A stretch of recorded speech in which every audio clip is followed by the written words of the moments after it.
Saudara, kontestasi politik tiga pasang Capres-Cawapres semakin dinamis. Masing-masing Capres-Cawapres terus berusaha merebut suara dan mengklaim bisa memenangkan wilayah yang diyakini jadi lumbung suara masing-masing.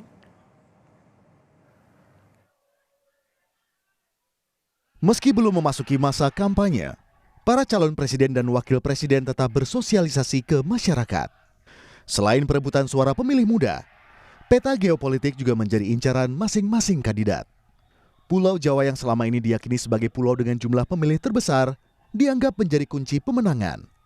Jawa Tengah yang selama ini jadi lumbung suara PDI Perjuangan kini coba direbut Prabowo Subianto dengan adanya Gibran Rakabuming Raka, wali kota Solo yang sekaligus putra sulung Jokowi.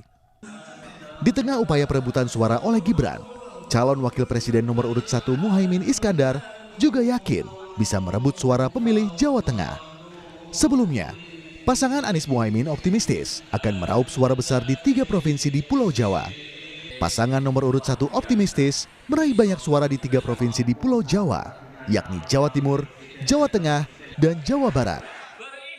Di Jawa Timur optimis ya Pak Jawin? Sangat optimis. Optimis ya? Sangat optimis. Maksudnya berapa persen dan wilayah mana aja yang menang? Kita minimal mentarget 60% di Jawa Timur. Itu daerahnya mana saja Cak Imin yang optimis? Seluruh Jawa Timur. Insya Allah ya. Sebagai mantan gubernur Jawa Tengah 2 periode, Ganjar yang maju sebagai capres nomor urut 3 yakin Jawa Tengah tetap jadi kandang banteng. Pasangan Ganjar Mahfud pun yakin akan menang telak di wilayah basis pemilih PDIP. Jateng sampai hari ini tetap kandang banteng. Bantengnya makin solid, makin kuat. Karena banteng tidak pernah jengeng. Dalam banteng itu kalau ketator bukan nangis. Dia akan marah. Jadi kita minta tolong. Harapnya jangan lupa benar. Gunakan hati, gunakan akal sehat. Tapi di sisi lain, suara pemilih di Sumatera dan pulau lain juga ikut diperhitungkan Capres-Cawapres. Hal ini terlihat dari berbagai safari politik Capres-Cawapres yang semakin banyak di luar Jawa. Gibran pun berusaha menambah perolehan suara dengan melakukan safari politik ke Medan, Sumatera Utara. Gibran yakin besarnya antusiasme warga saat ditemuinya, menunjukkan adanya dukungan dan tambahan suara untuk pasangan Prabowo Gibran.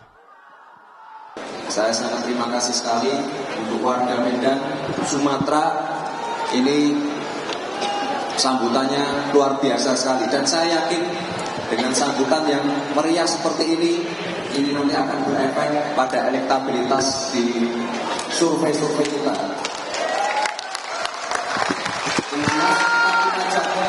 Kita tetap kerja keras.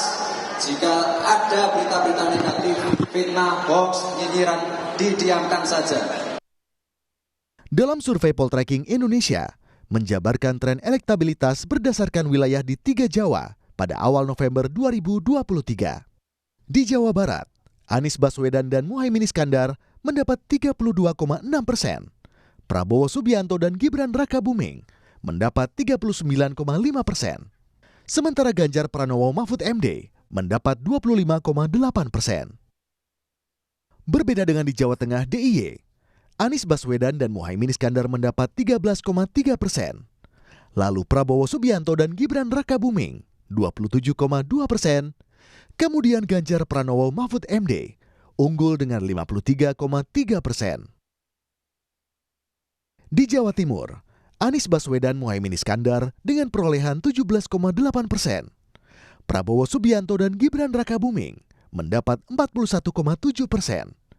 Disusul Ganjar Pranowo dan Mahfud MD dengan 38,3%. Sementara itu, dalam survei Litbang Kompas di Agustus 2023, wilayah Jawa cenderung masih dikuasai oleh Ganjar dengan dukungan saat ini 39,6% suara. Sementara Prabowo 28,8% dan Anies 16,7%. Luar Jawa cenderung dikuasai oleh Prabowo dengan persentase 34,7%, sementara Ganjar 27% dan Anies 22,3%. Komisi Pemilihan Umum telah menetapkan daftar pemilih tetap untuk pemilu 2024. Data KPU memperlihatkan bahwa ada 204.807.222 pemilih yang terdaftar dalam DPT Pemilu 2024.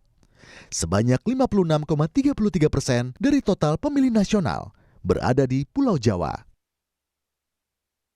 Naik turun elektabilitas masih sebatas survei.